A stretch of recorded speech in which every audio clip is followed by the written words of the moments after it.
السلام علیکم ورحمۃ اللہ وبرکاتہ۔ اعوذ باللہ من الشیطان الرجیم، بسم اللہ الرحمن الرحیم، والصلاۃ والسلام علی رسولنا محمد سید الاولین والآخرین، مدد یا رسول، مدد یا سادات اصحاب، مدد یا مشایخ دستور مولانا شیخ عبد الفضل حسن شیخ محمد خانی، مدد طریقتنا الصحبہ والخیر فی الجمیع۔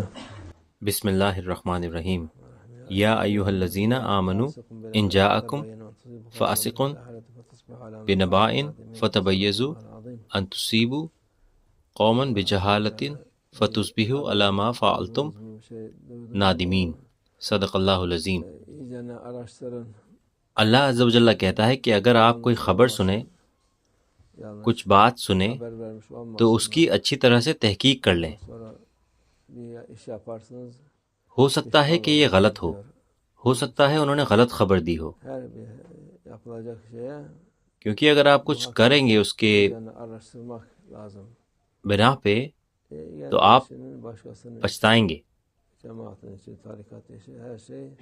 وہ ایسا کہتا ہے، اسی لیے ہر چیز جو کرنی ہے اس کی اچھی طرح سے تحقیق کرنی چاہیے۔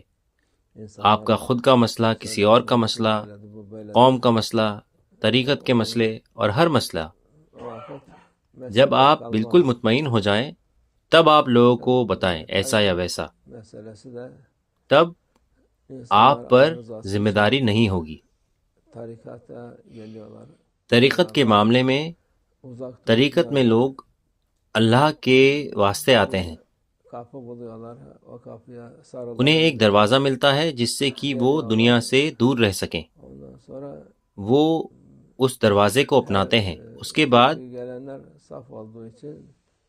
کیونکہ جو آتے ہیں وہ پاک ہوتے ہیں، وہ صاف نیت سے آتے ہیں، کئی دفعہ وہ جاہل لوگوں سے ملتے ہیں، اندر انہیں لگتا ہے کہ وہ کچھ ہیں اور ان کے پیچھے چل پڑتے ہیں، جبکہ پوچھنا اور تحقیق کرنا ضروری ہے۔ لیکن کمی ان لوگوں میں نہیں ہے، کیونکہ وہ آئے یہ سوچ کر کہ یہ اللہ کا دروازہ ہے۔ وہ درگاہ میں آتے ہیں، مدرسوں میں آتے ہیں، مسجدوں میں آتے ہیں،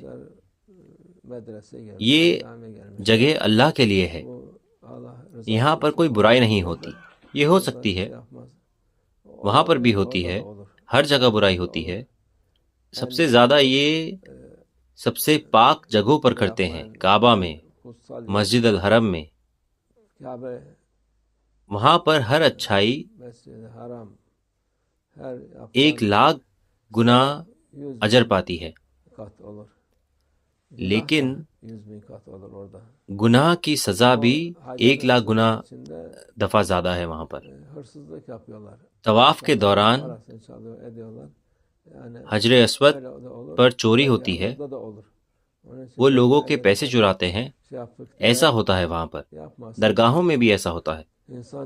جب کوئی درگاہ میں آتا ہے تو انہیں یہ نہیں کہنا ہے کہ کسی اور نے کچھ کر دیا، لوگوں کو اپنی حفاظت خود کرنی ہے۔ یہ انسان کون ہے، یہ کس طرح کا ہے، یہ یہاں پر کیا کر رہا ہے، کیا یہ امین ہے یا اس پر بھروسہ نہیں کر سکتے، اس کے بارے میں تحقیق کرنی ہے جس سے کہ فائدہ ہو سکے۔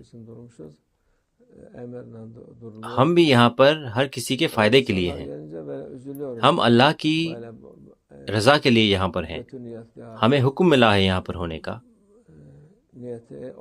ہمیں افسوس ہوتا ہے جب ایسے لوگ آتے ہیں، ہمیں افسوس ہوتا ہے جب ایسے لوگوں کو یہ لوگ سنتے ہیں بری نیت اور خراب نیت کے ساتھ، جو لوگ دماغ کے صحیح نہیں ہوتے اور دوسری طرف چل پڑتے ہیں۔ اسی لیے ہم لوگوں کو ہدایت کرتے رہتے ہیں، ہم ان کے نام بھی بتاتے ہیں جس سے کہ لوگ محفوظ رہیں۔ یہ لوگوں پر ہے کہ وہ اپنی حفاظت خود کریں۔ تقدیر ہے اور تقدیر ہے، جو نہیں سمجھتے تقدیر سے انہیں ڈانٹنا ضروری ہے۔ تقدیر کا مطلب ہے کہ انہیں اچھے لفظوں میں سمجھانا، جب وہ نہیں سمجھتے تو آپ کو برے الفاظوں میں سمجھانا ہے. آپ کو انہیں سزا دینی ہے جس سے کہ لوگوں پر کوئی آنچ نہ آئے. لوگوں کے فائدے کے لیے ہر چیز جائز ہے. شریعت میں سزا ہے اور اجر بھی ہے.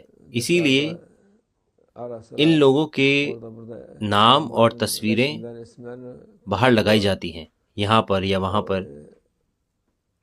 ہم اس چیز کے لیے خوش نہیں ہوتے.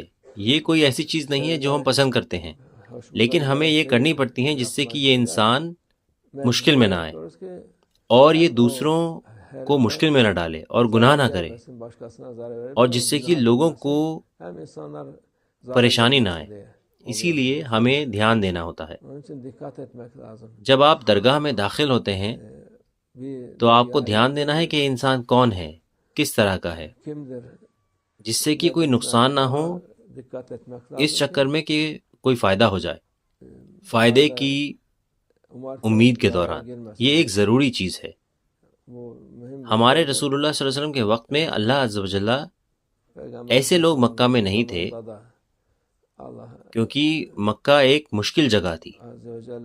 جب وہ مدینہ آئے تو وہاں پر بہت منافق تھے.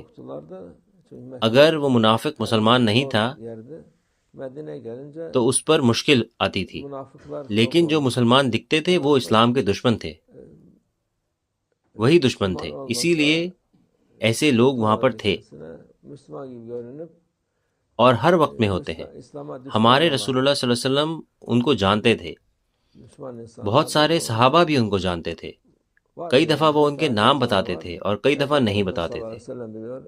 ان کے حال بھی قرآن عظیم الشان میں بتائے گئے ہیں. اسی لیے یہ صحابہ کو بتائے گئے تھے جس سے کہ وہ ہوشیار رہیں. اس لیے آپ کو درگاہوں میں ہوشیار رہنا ہے. منافق ہو سکتے ہیں، بے وقوف لوگ بھی ہو سکتے ہیں، احمق بھی ہو سکتے ہیں، برے نیت والے لوگ بھی ہو سکتے ہیں. اسی لیے آپ کو پوچھنا ہے اور تحقیق کرنی ہے. جب آپ آئیں آپ کو ایسے لوگوں سے دور رہنا ہے. اگر یہ نقصان نہ ہوتا کسی کا تو ہم آج یہ نہ بتاتے، لیکن بہت ساری چیزیں کافی لوگ کرتے ہیں جن سے نقصان ہوتا ہے اور وہ نصیحت سے بھی نہیں سمجھتے، وہ کسی چیز سے نہیں سمجھتے. تو اس لیے ہوشیار رہیں. اللہ ہماری حفاظت فرمائے.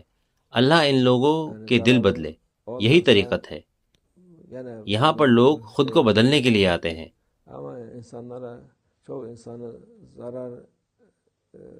اور کچھ آتے ہیں فتنے کے لیے. اللہ ہماری حفاظت فرمائے.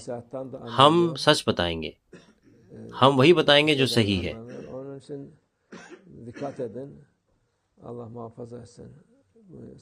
ہم کسی کی بات کا برا نہیں مانیں گے، نہ ہی ہم کسی سے ڈریں گے. اس لیے اللہ ہماری حفاظت فرمائے. اللہ حق کے ساتھ ہے. جو بری نیت والا ہے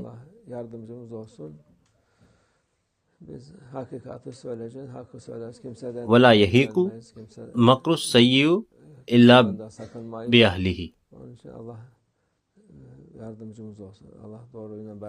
اللہ عز و جل کہتا ہے اس انسان کی چالاکیاں جو بری نیت والا ہے اس پر الٹی پڑ جائیں گی، اس کی برائی اس پر خود پر ہوگی. اللہ اس کو بدلے جس سے کہ اس پر یہ مشکلات نہ آئیں.